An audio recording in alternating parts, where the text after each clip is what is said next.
सहारा हरियाणा में आप सभी का स्वागत है। मैं हूं विष्णुमित्र सैनी। आज की ताज़ा खबरों को लेकर सबसे पहले नजर डालते हैं आज की हेडलाइंस पर। ऑक्सफोर्ड यूनिवर्सिटी लंदन से एक दिन के दौरे पर आए डॉक्टर जेन हॉस्टो व डॉक्टर निकोल वॉट्रूबा के प्रतिनिधि मंडल ने किया पीजीआईएमएस संस्थान का दौरा। हरियाणा स्टेट पेंशनर्स समाज की बैठक में वरिष्ठ पेंशनर्स ने भाजपा सरकार को याद कराए उसके चुनावी वादे। बोले देवरा नांदल पूरे वायदे नहीं किए तो पेंशनर्स होंगे आर पार की लड़ाई लड़ने को मजबूर। घर फूंक थिएटर फेस्टिवल में नाटक होरी ने दी गरीब किसान की पीड़ा को मार्मिक अभिव्यक्ति। कोरोना काल में उत्कृष्ट कार्य करने वाले समाज सेवी राजीव जैन विशेष अवार्ड से सम्मानित। एमबीबीएस प्रथम वर्ष के छात्रों हेतु पीजीआईएमएस के एनाटॉमी डाइसेक्शन हॉल में व्हाइट कोट सेरेमनी का हुआ आयोजन। SC/ST एक्ट का झूठा मुकदमा दर्ज करवाने के मुख्य षड्यंत्रकर्ता व उसके साथी को पुलिस ने किया गिरफ्तार।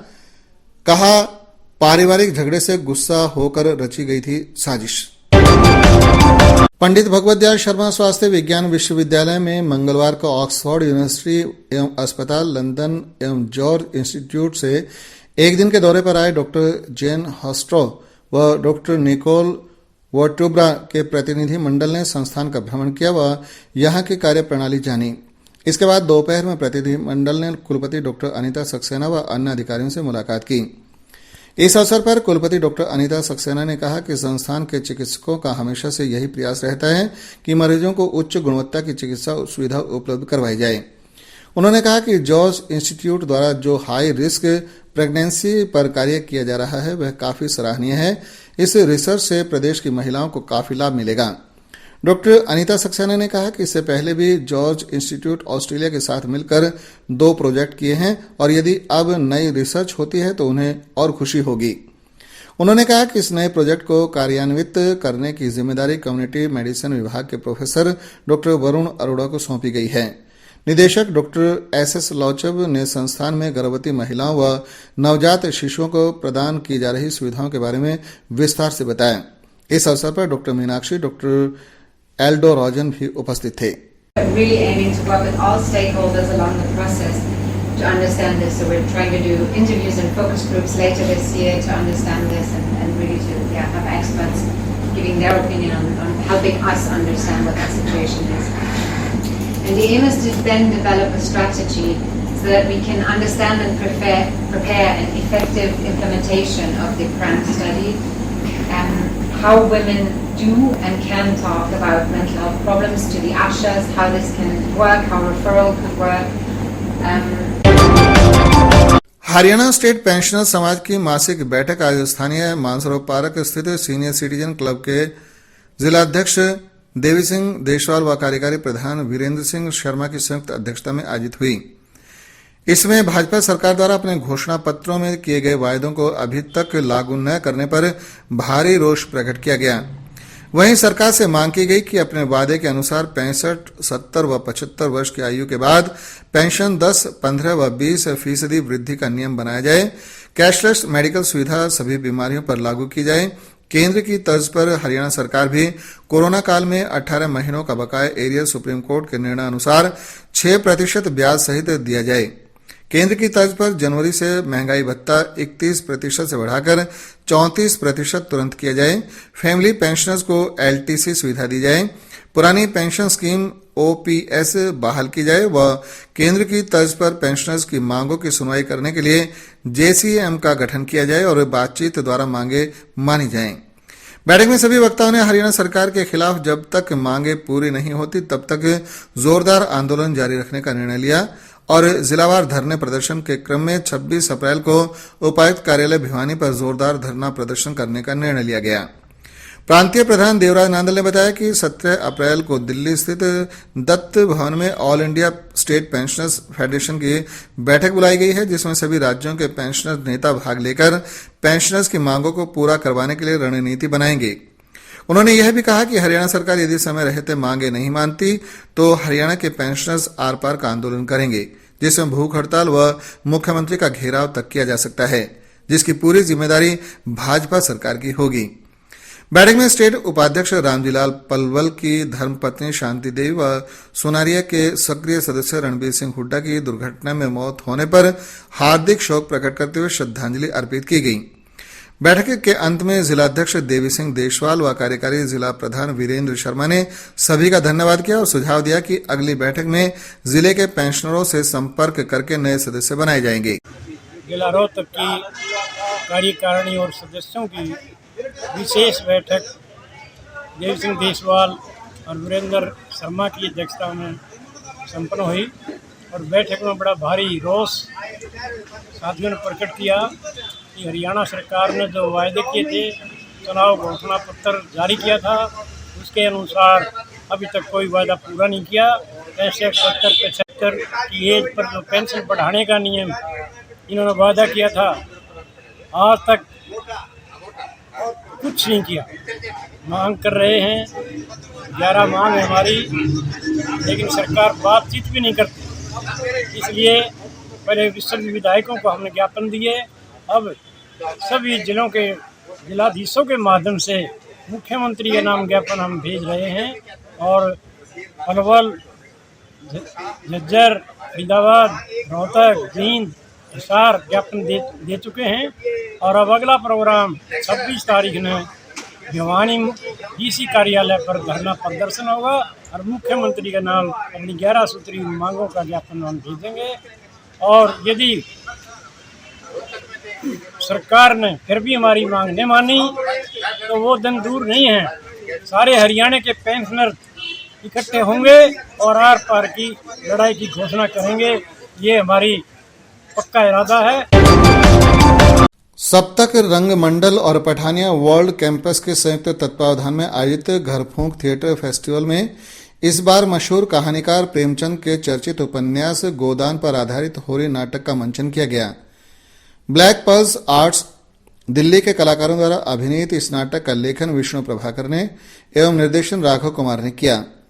महिला एवं बाल विकास सोसाइटी हरियाणा की पूर्व उपाध्यक्ष एवं पूर्व मुख्यमंत्री भूपेंद्र सिंह हुड्डा की पत्नी आशा हुड्डा ने कलाकारों को पौधा देकर सम्मानित किया।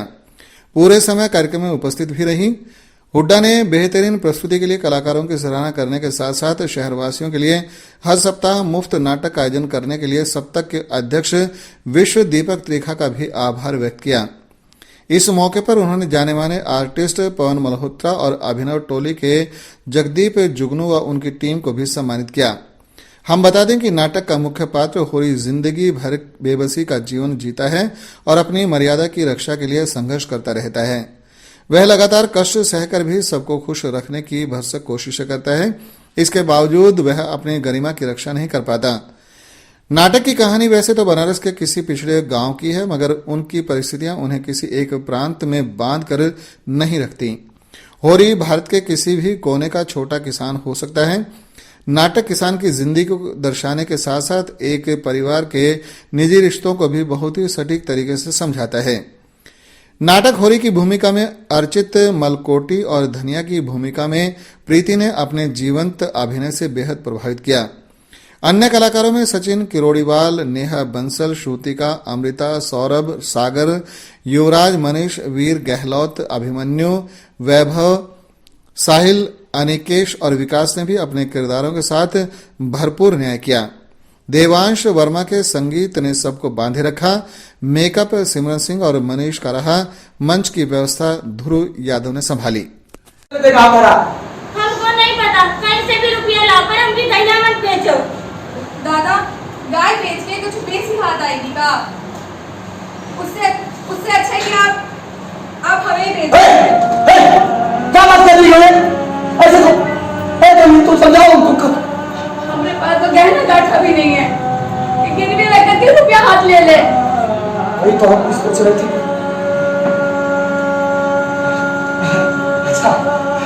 अच्छा, हम जो रुपया है ना उस सूद पर उठा लेंगे, गैया नहीं बेचेंगे, ठीक है? ठीक है? अब खुश हो ना दोनों? हाँ, अब एक काम करो, अब अंदर जाके देखो कि गैया को पानी दिया कि नहीं दिया, ठीक है? जाओ। और हमने ना गैया के बछड़े का नाम भी रखा है। हाँ। क्या नाम रखी हो जरा हम भी तो सुने। मटरू। हाँ, और उसको ना हम अपने साथ लेके सोएंगे। बताओ, बछड़ा हुआ नहीं और नाम पहले रख दिए। बहुत बढ़िया नाम है बिटिया, मटरू। हाँ, हम जा रहे हैं। अरे सुन।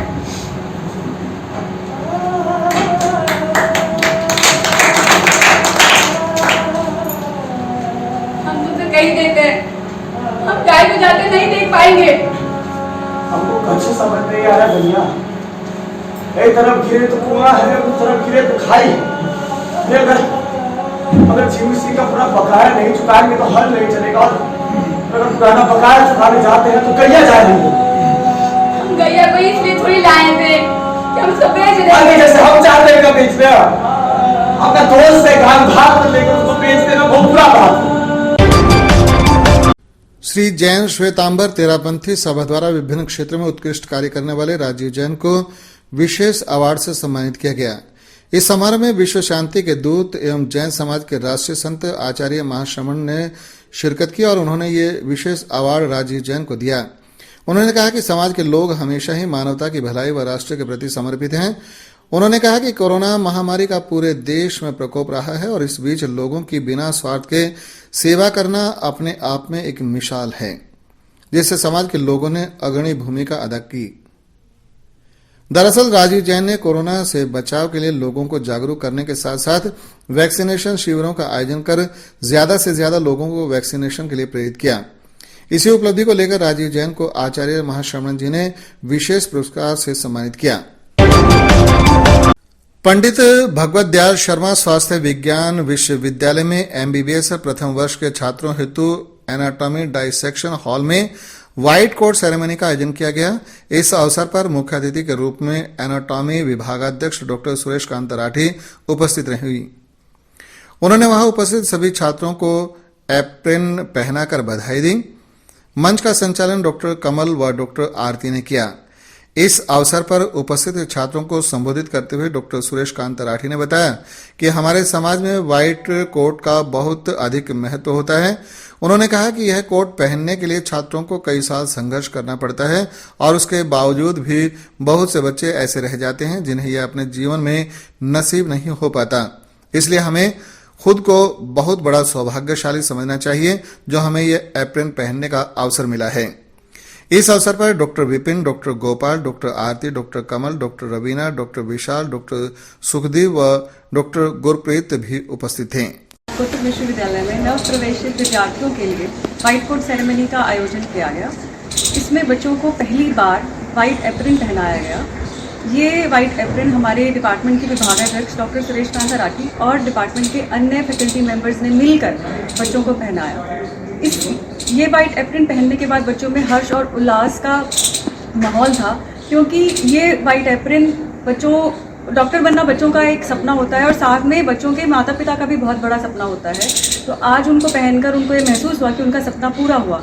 लेकिन ये व्हाइट एप्रिन जिम्मेदारियों से भरा हुआ है। तो हमारे विभागाध्यक्ष ने ये भी कहा कि इस जिम्मेदारी का पालन करने के लिए उनको बहुत ही कठिन रास्तों पे चलना पड़ेगा और समाज में अपने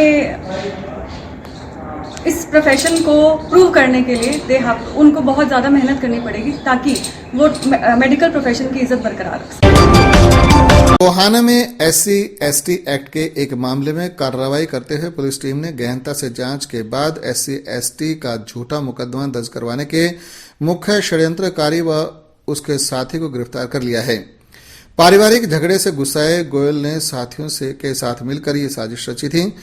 टोहाना के नवनियुक्त डीएसपी शुक्रपाल सिरसवाल ने लघु सचिवालय स्थित अपने कार्यालय में एक प्रेस वार्ता को संबोधित करते हुए बताया कि SC/ST एक्ट व महिला विरुद्ध अपराध को लेकर पुलिस के उच्च अधिकारी व सरकार गंभीर है। पुलिस ऐसे मामलों में प्राथमिकता के आधार पर कार्रवाई करती है। उन्होंने बताया कि पिछले दिनों उनकी नियुक्ति उपरांत टोहाना में उनके संज्ञान में आया कि SC/ST एक्ट को ढाल बनाकर कुछ लोग ग्रुप बनाकर साजिश के तहत ब्लैकमेलिंग के इरादे से झूठे मुकदमे दर्ज करवाने का काम कर रहे हैं। उच्च अधिकारियों के दिशा निर्देश पर जांच को और तेज किया गया, डीएसपी ने बताया। सबसे पहले तो मैं आप लोगों का, मीडिया के साथियों का स्वागत करता हूं कि आप लोग यहाँ पहुँचे हैं। आप लोग ही हमारे पास एक माध्यम है जिसके माध्यम से हम पुलिस की बातें, पुलिस की कार्यप्रणाली जनता तक पहुंचाते हैं। बहुत बहुत धन्यवाद जी। तो जो है आपने लिख के डाला है कि SC एक्ट जो झूठा मामला है वो किस तरह से झूठा मामला है और पुलिस ने क्या प्रगति की है उसके अंदर, थोड़ा बताएं। हमारे पास समय समय पर सरकार की तरफ से और उच्च अधिकारियों की तरफ से दिशा निर्देश आते रहते हैं कि जो SC/ST तबके के जो लोग हैं और जो महिला विरुद्ध अपराध है उन अपराधों को गंभीरता से लिया जाए और प्राथमिकता पे उनको निपटाया जाए। इसी दौरान इन दिशा निर्देशों को मद्देनजर रखते हुए मैं SC/ST एक्ट के तहत दर्ज मुकदमों की तफ्तीश कर रहा था, जो DSP टोहाना के पास 4 केस लंबित थे। उनमें से एक केस मेरे संज्ञान में आया और उस केस के रिगार्डिंग मुझे गुप्त सूत्रों से भी ये पता लगा कि यहाँ एक ग्रुप है जो SC/ST समाज के लोगों के साथ मिलकर झूठे मुकदमे षड्यंत्रकारी तरीके से दर्ज करवाता है, ब्लैकमेलिंग के इरादे से। जब ये बात मेरे संज्ञान में आई तो उच्च अधिकारियों से डिस्कस करके उस अनुसंधान को हमने और तेज कर दिया। इसी दौरान एक ऑडियो भी एक वायरल हुई, उस ऑडियो को भी मैंने शामिल जांच किया और शामिल जांच करके संबंधित जो लोग थे उनसे बातचीत कर, जिन्होंने अपने आंखों से देखा और पूरे इंसिडेंट को सुना है। जब मुझे ये तसल्ली होगी कि ये मामला झूठा है, ना केवल झूठा है बल्कि जानबूझकर एक षड्यंत्र के तहत अपने विरोधी पक्ष के खिलाफ दर्ज करवाया गया है। जब उस मामले में पूछताछ के लिए 2 लोगों को मैंने बुलाया तब ये खुलासा हुआ कि उनमें से कुछ लोग धरने पे बैठे थे यहाँ पुलिस के ऊपर ये दबाव बनाने के लिए कि झूठे मुकदमों में भी पुलिस आरोपियों को अरेस्ट करे। तो उन 2 लोगों को, जिनमें एक मुख्य आरोपी है जो साजिश करता है और जो एक अनुसूचित जाति से संबंधित मुख्य शिकायत करता है, वो भी हमारी गिरफ्त से बाहर है। इस संबंध में हमने 2 लोगों को गिरफ्तार किया है। एक गौरव गोयल नाम का व्यक्ति है, एक बंसी सैनी नाम का व्यक्ति है और इनके अन्य साथी भी इसमें वांछित है। ये लोग SC/ST समाज के लोगों को अपने विश्वास में लेकर उनको मोहरा बनाकर गलत तरीके से झूठे और षड्यंत्रकारी मुकदमे दर्ज करवाते हैं। इस मामले में तफ्तीश के दौरान मैंने उन लोगों के खिलाफ कार्रवाई करी है, इसलिए कार्रवाई की है ताकि महिला विरुद्ध अपराध और SC/ST मामलों के अलावा बाकी समाज को भी न्याय सुनिश्चित किया जा सके, इसलिए ये कदम हमने उठाया है। सर, इनकी किन किन धाराओं के तहत पर्चा दर्ज FIR लॉन्च हुई है, कृपया बताएं। ये एक लीगल पॉइंट है, ये यहाँ डिस्कस करना ठीक नहीं रहेगा। जो भी एप्रोप्रिएट सेक्शंस ऑफ लॉ है और प्रोसीजर को फॉलो करते हुए हमने उसमें वो ऐड किए हैं, इजाद किए हैं। उसी मुकदमे में SC/ST के प्रावधानों के तहत जो मामला दर्ज है उसी में हमने नए सेक्शंस इसमें इजाद करके और उनकी गिरफ्तारी। और इसके साथ ही खबरों का ये सिलसिला अब यहीं पर संपूर्ण होता है। अगले समाचार बुलेटिन में आपसे फिर मुलाकात होगी, तब तक के लिए नमस्कार।